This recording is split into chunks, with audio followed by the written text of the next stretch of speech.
거룩하신 하나님, 하나님의 존전에 우리의 마음과 우리의 몸, 우리의 중심을 바쳐 이 자리에 나왔습니다. 주님의 음성을 듣게 하시고 주께서 동행하여 주셔서 우리의 삶의 부족과 결핍을 주님 말씀으로 채우게 하여 주시옵소서. 이 시간 또한 말씀을 듣고 기도하고자 합니다.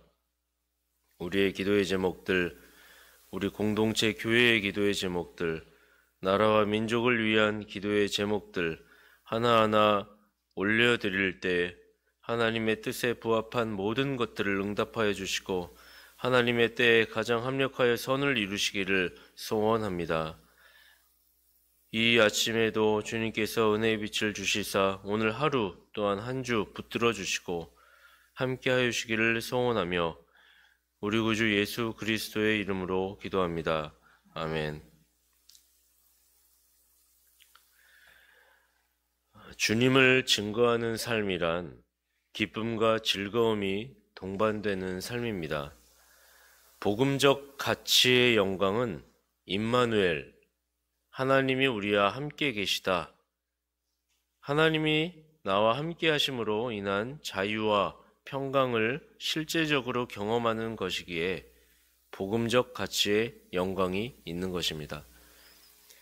동시에 복음적 영광의 가치를 증거하는 삶이란 때로는 고난을 수반하기도 하는 것이죠. 하지만 자녀를 죽기까지 불의한 곳에 내몰아 매몰차게 하시지 않으심에도 불구하고 신자가 고난을 당할 때 두려운 것은 또한 사실입니다. 따라서 신자가 복음을 전할 때, 신자의 삶을 살아낼 때 그 두려움 속에 그리하여 유혹을 받고 그 두려움을 떨치기 위하여 타협점을 찾거나 세상 권세자 앞에 무릎을 꿇는 경우가 있지요. 그래서 주님은 오늘 제자들에게 말씀하시는 것입니다.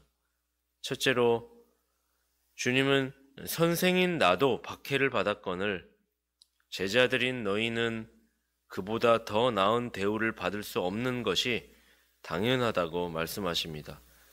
참 매몰찬 말씀 같은데요. 그러나 이것은 주제 파악을 하라는 것입니다. 과분하게 현재 지금 우리에게 주어진 은혜와 평강 자체도 과분한 것임을, 감사한 것임을 알아야지 막 어린아이와 같이 떼쓰면서 왜 날 이렇게 했느냐라고 하는 어린아이 신앙에서 머물지 말고 주님의 현재 당하고 계신 그 상태에 우리가 지금 과분한 은혜를 받았다는 것을 오히려 알라는 것이죠. 좀 더 해설을 해드리면 이런 것입니다. 먼저 본문 24절, 25절 다시 읽어보겠습니다. 제자가 그 선생보다 또는 종이 그 상전보다 높지 못하나니 제자가 그 선생 같고 종이 그 상전 같으면 조카도다. 집 주인을 바알세불이라 하였거든 하물며 그 집 사람들이랴. 객관적인 상태가 제자가 선생보다 높지 못하죠. 그럴 수도 없죠. 그래서도 안 되죠. 25절 제자가 근데 그 선생 같고 종이 그 상전 같으면 조카도다. 만약에 그렇게 되더라도 그것은 최상으로 족한 것이죠. 근데 그러면 안 된다는 뜻이죠. 집 주인이신 예수님이 바알세불이라고 그들로 하여금 악인이라고 악신이라고 그런 취급을 당했더라면 제자가 선생보다 높으면 안 되니까 집 주인이신 예수님도 그런 악한 악신으로 묘사가 됐는데 하물며 주의 제자들, 주의 종들이 그런 취급을 당하는 것은 이상한 것이 아니다라는 얘기인 것입니다. 하물며 그 집 사람들이랴.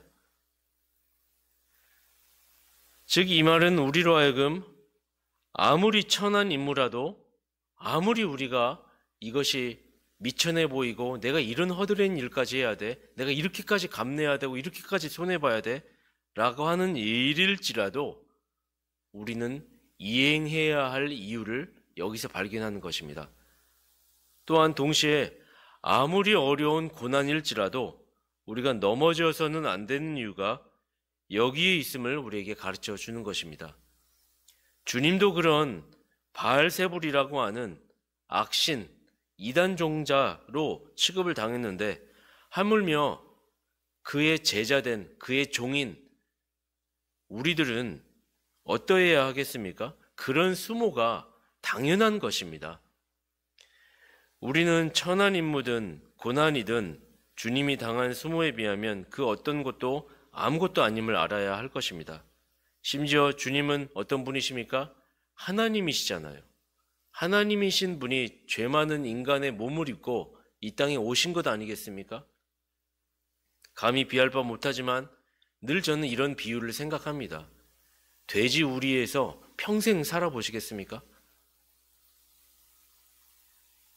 마치 그런 것 같은 것이죠.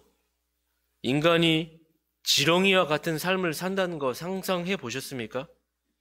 그런 수모는 없을 것입니다. 아니, 이것도 과한 비유일 것이죠. 하나님이신 분이 그 탁월한 존재가, 영원한 존재가, 죄 없고 흠 없는 존재가 인간의 육신을 입고 이 땅에 오셨고, 그리고 죽기까지 자기를 부인하셨다는 사실은 이 세상의 어떤 자기 부인의 비유도 비유할 수 없는, 차마 근접할 수 없는 그런 사건이었던 것입니다. 그러므로 신자는 어떠한 천한 임무이든 고난이 오든 너끈히 수용적 태도를 가져야 합니다. 강하게 불어닥쳐오는 고난에 대해서 낙심해서도 안 됩니다. 오히려 마음을 단단히 담대히 먹고 주님께서도 그런 수모를 당하셨으니 신자가 그와 같은 길을, 주님의 길을 따라간다는 것은 필연 그와 같이 주님이 당하셨던 것에 못 미치는 고난일 뿐이지 내가 당하지 못할 것이 아니다. 우리는 성숙한 태도로 고난당함과 비난당함에 대처해야 할 것입니다. 우린 대신 하나님께서 이런 자녀들의 고난당함을 다 알고 계심으로 인하여 안심하고 위로를 받아야 합니다. 왜 그렇죠? 26절에 주님께서 이어서 이렇게 얘기를 해주고 계시죠. 그런즉 저희를 두려워하지 말라. 감추인 것이 드러나지 않을 것이 없고 숨은 것이 알려지지 않을 것이 없느니라. 주님께서는 감추인 것과 숨겨진 것을 다 드러내게 하실 것이라 말씀하십니다. 주님은 누가 억울하고 누가 자신을 위해 힘써 수고했는지 다 알고 계시고 때에 따라 그 감추어졌던 것, 숨겨졌던 것 다 드러내게, 들통나게 하실 것이란 말씀입니다. 우리는 주의 일을 열심히 수고하며 희생을 감내하며 헌신하는 것이 손해보는 일이 아님을 주님께서 훗날 그 수고가 다 드러나게 할 것임을 오늘 말씀을 통하여서 위로를 받고 알아야 할 것입니다. 뿐만 아니라 그리스도를 인하여 고난당하는 종들의 무죄함이 반드시 깨끗함으로 드러나게 될 것을 알아야 할 것입니다. 신자들이 때로는 바알세불로 주님처럼 불리고 온갖 거짓 혐의를 뒤집어 쓸지라도 그것이 오해였음이 반드시 드러나게 될 것입니다. 주님은 세상 주관자시죠. 진정한 세상 주관자시죠. 섭리자이시죠. 우리의 작은 억울함을 헛되이 만드시지 않으시고 그것조차도 선으로 사용하셔서 자기의 기쁘신 뜻을 이루는데 도구로 쓰실 것입니다. 인생은 그런 것입니다. 지금 내 눈앞에 억울한 일처럼 보이는 일, 지금 왜 이런 예기치 못한 일이 내 앞에 닥쳤는가? 그러나 우리는 어제 수요 설교 때도 말씀드렸지만 하나님의 섭리라고 하는 것을 이해해야 합니다. 근시안적으로 당장에 내 눈 앞에 있는 모습만 가지고 울고 웃고 해서는 안 되는 것입니다. 크게 거시적으로 숲을 보시는 하나님의 뜻이 있는 것입니다. 제1원인자이신 하나님께서 사건을 발생시키시죠. 그러면 그 제1원인자가 제1원인자로부터 그 사건을 이행하고 받아내는 결과를 얻어내는 자들이 다시 자신들이 제2의 원인자들이 돼서 제3의 결과를 받아내는 사람들에게 이 사건을 이행하여 주는 것이죠.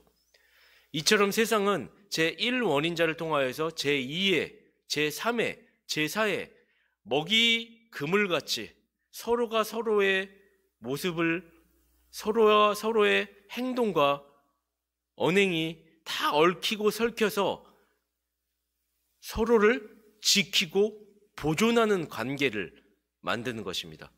서로가 서로를 협력하는 관계를 그렇게 만드는 것입니다.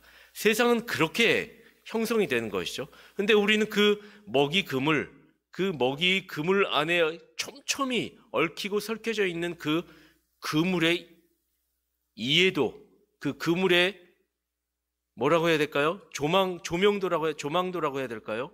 그것을 우리는 측면과 위에서 아래로 옆에서 볼 줄을 모르죠. 당장 내 눈앞에 있는 딱 하나 얽혀 있는 그것 때문에 서운해하고 낙심해하고 답답해 하는 것입니다. 그러나 우리는 두려워할 필요가 없다. 낙심해할 필요가 없다.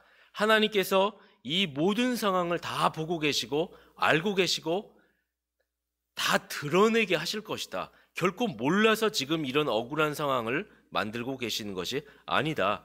이 내가 당하고 있는 이 작은 억울한 상황 같은 것을 사용하셔서 오히려 자기의 기쁘신 뜻을 이뤄나가시는 대로 그 상황을 이용하실 것이다. 도구로 쓰실 것이다. 라는 사실을 신자들은 알아야 한다는 것입니다.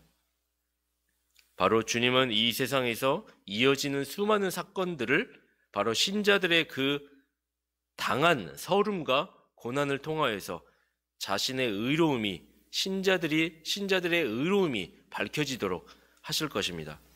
27절 이어서 내가 너희에게 어두운 데서 이르는 것을 광명한 데서 말하며, 주님께서 어두운 데서 있었던 상황들을 들춰내셔서 광명한 데서 말하며 너희가 귀 속으로 듣는 것을 집 위에서 전파하라.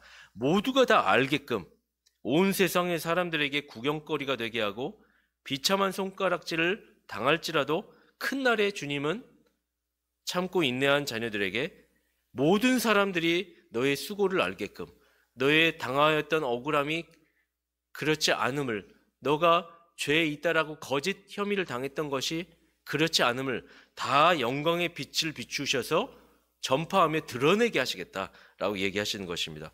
그리고 그 빛은 손가락질하고 중상모략했던 사람들로 하여금 부끄럽게 만들 것입니다. 오히려 내가 잘못했었네, 스스로들이 죄악 가운데 신자들을 모략하고 비하하며 악하게 혐의를 씌웠던 것들이 다 드러나게 부끄럽게 하실 것입니다. 그러므로 오늘을 사는 신실한 주의 제자들은 잠깐의 억울함을 감내하며 오늘을 진실을 드러내는 데 열심과 정직을 가해야 할 것입니다. 그리고 주께서 일하시도록 주님께 모든 사안을 맡겨야 할 것입니다.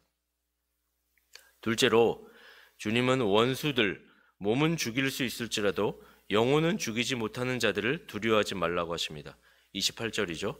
몸은 죽여도 영혼은 능히 죽이지 못하는 자들을 두려워하지 말고 오직 몸과 영혼을 능히 지옥에 멸하시는 자를 두려워하라. 주님의 제자들은 아무리 큰 원수, 세상의 권세자라도 두려워하지 말라고 하고 있습니다. 진정으로 하나님을 두려워하는 자는 사람을 두려워할 필요가 없습니다. 하나님 앞에서 내면적으로 내 존재, 내 처지, 주제 파악을 하는 자라면 내가 얼마나 큰 죄인이며 내 작고 아주 세밀한 죄에 대해서까지 내가 민감하고 세심하게 반응하고 바라볼 줄 알기에 하나님을 두려워할 수가 있는 자죠. 그런 자인 것이죠. 그런 자라면 외부에서 오는 어떠한 큰 환난을 조금도 두려워할 필요가 없는 것입니다. 앞서 우리가 읽었듯이 주님께서 다 알고 보응하실 것이기 때문이죠. 하지만 실상 우리 앞에 시련이 닥쳐오면 말 못할 황폐와 고통, 우리 신자들을 악의 영이 지하 감옥으로 끌어내리는 듯한 그리고 도끼와 칼로 해치려는 끔찍한 일들이 우리가 신앙을 지키며 나아가려 할 때 닥치게 될 수가 있습니다. 그러면 아무리 강한 마음을 가진 오래된 신자라도 두려움을 느끼기 마련입니다. 그렇죠. 믿음의 선진들도 우리가 보기엔 사도요 선지자인데 그 공격이 오면, 당장의 공격이 오면 인간 본성대로 행동하게 됩니다. 주저없이 본성대로 행동한다는 것은 당신 그 예수님과 함께 돌아다녔던 자 아니요. 내가 언제 그랬어? 베드로가 큰 소리치죠. 2번이고 3번이고 되물어 보니까 나중에는 저주하면서 아니라고 얘기하다가 나중에는 맹세코 저주함이 아니라고 큰 소리 쳐버리죠. 세상 권세자의 칼이 나의 현재 존재하고 있는 세속적 권세와 나의 부와 명예를 앗아간다라고 했을 때 거기에 당당하게 맞선다는 것은 너무나 두려운 일인 것입니다.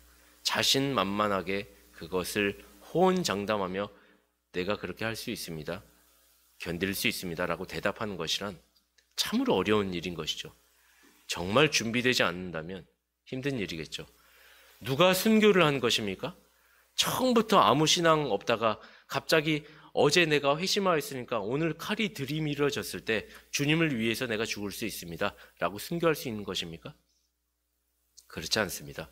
순교라고 하는 것은 오랫동안 고민하고 오랫동안 내 마음과 내 영혼이 하나님의 나라를 묵상하고 고난과 인내가 무엇인가, 예수님을 닮아가는 그 길이 얼마나 힘든 일인가, 기회를 예상해야 되고 비용을 예상해야 되는 것이구나, 자기를 부인하는 것은 내가 감당해야 할 몫이구나, 고민하고 생각하며 그날의 주님을 붙들어야지, 두려워할 자를 붙들어야지, 그것이 묵상되어지고 연단되어지고 깎아지고 마음속에 깊게 자리 잡은 사람이 어느 날 갑자기가 아니라 그렇게 준비된 자가 권세자에 의하여서 공격을 당할 때에도 그 심지가 굳음이 드러나게 되는 것이죠.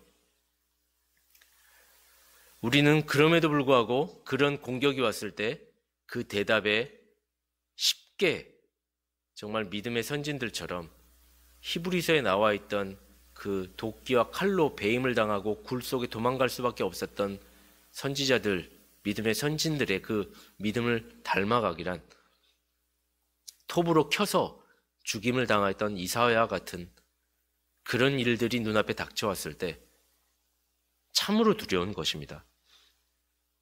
그럼에도 어떻게 하라는 거죠? 28절이죠.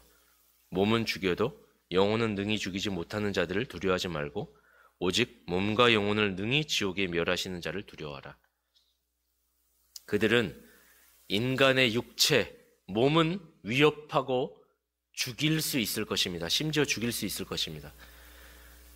그러나 그들은 신자의 몸을 괴롭히는 데까지는 최대치로 할 수 있겠으나 신자의 영혼은 죽이지 못하고 해치지 못합니다. 왜냐하면 아무리 세상 권세자 모든 걸 다 가진 것처럼 보일지라도 사람의 영혼을 훔치는 것은 그들의 능력 밖의 일이기 때문입니다. 인간의 육체가 그것이 파멸하여 사망에 이른다고 해서 결코 그 생각과 지각을 어찌할 수는 없는 것입니다. 영혼이 잠에 빠지는 것은 아니기 때문이죠. 즉 환난이나 곤고나 박해가 신자를 물리적 세상으로부터 끊을 수는 있으나 하나님과의 관계 속에서는 결코 끊을 수가 없는 것입니다. 그러므로 신자는 오늘의 박해 속에서 하나님의 능력을 의탁하여 이겨낼 수가 있는 것이죠. 여러분들에게는 세상 권세자가 누구입니까? 여러분들에게는 복음적 삶을 살려고 할 때 핍박하는 자가 누구입니까? 없는 것이 이상한 것입니다. 조금이라도 나의 복음적 삶에 대하여 반항을 하거나 저항을 하거나 조금 불편해하거나 하는 그런 세력들이 없는 것은 내가 세상에 동화되고 있다는 증거이죠. 없을 수가 없는 것입니다. 우리는 9장 10장에 이어서 주님의 말씀을 이어서 볼 때마다 그것이 더욱 분명함을 알게 됩니다. 또 우리가 이어서 보게 되겠지만 주님께서 세상에 화평을 주러 온 것이 아니라 검을 주러 오셨다고 했죠. 집안 식구가 모두가 원수라고 이야기했죠. 진리를 수호해 나가는데 이 구별됨이 세상으로 하여금 불편하게 여기는 것은 당연한 것이죠. 그렇기 때문에 그런 관계가 없다는 것은 도리어 이상한 것입니다. 그렇다면 그런 나를 방해하고 나의 신앙을 저항하며 공격하려는 세력이 있을 때 여러분 그 박해 속에서 그들이 우리의 영혼은 어찌할 수 없음을 내가 인지하고 하나님의 능력을 하나님을 두려워함으로 이겨나가시길 바랍니다. 진실로 두려워해야 하는 것은 다른 어떤 것이 아니라 몸과 영혼을 능히 지옥에 멸하실 수 있는 자인 하나님을 두려워하는 것이다. 지옥은 몸과 영혼 모두의 멸망입니다. 장차 모든 원수들의 몸과 영혼은 함께 영원토록 형벌을 받을 장소에 가게 될 것입니다. 그것을 주관하신 분은 세상 권세자가 아닙니다. 사탄마귀도 아닙니다. 하나님이시죠. 창조주요, 구속주요, 심판주이신 하나님이십니다. 그 결정은 하나님의 능력에서 나오는 것입니다. 그분은 신자의 아버지이십니다. 그러므로 우리는 하나님을 두려워해야 합니다.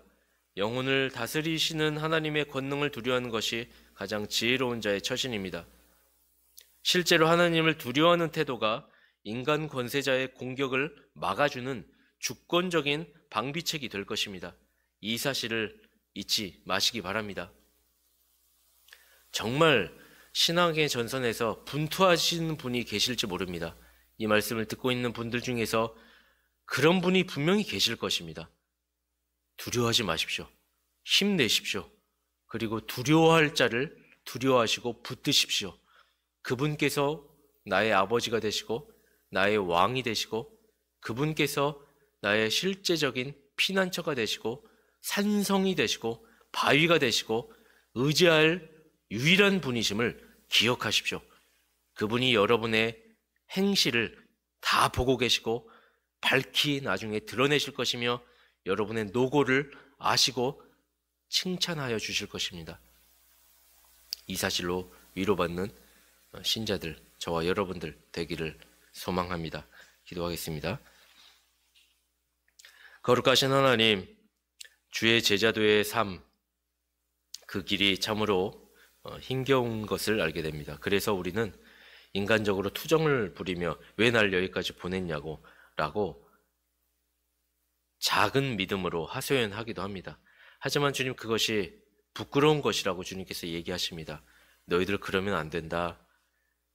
내가 하나님이고 내가 너희의 주인이고 너희의 스승인 거 너희들 알지? 그런 나도 바알세불이란 취급을 당하는데 하물며 나의 제자인 나의 종인 너희들이 그런 작은 수모 정도 받는 것은 이상한 것이 아니다. 오히려 그런 일을 당할 때 세상 권세자의 두려움 때문에 신앙을 잃거나 타협하려 하지 말고 두려워할 자를 두려워하렴. 능히 영혼과 몸을 주관하는 자가 있음을 기억하렴. 우리의 신앙 고백이 바로 이와 같기를 원합니다.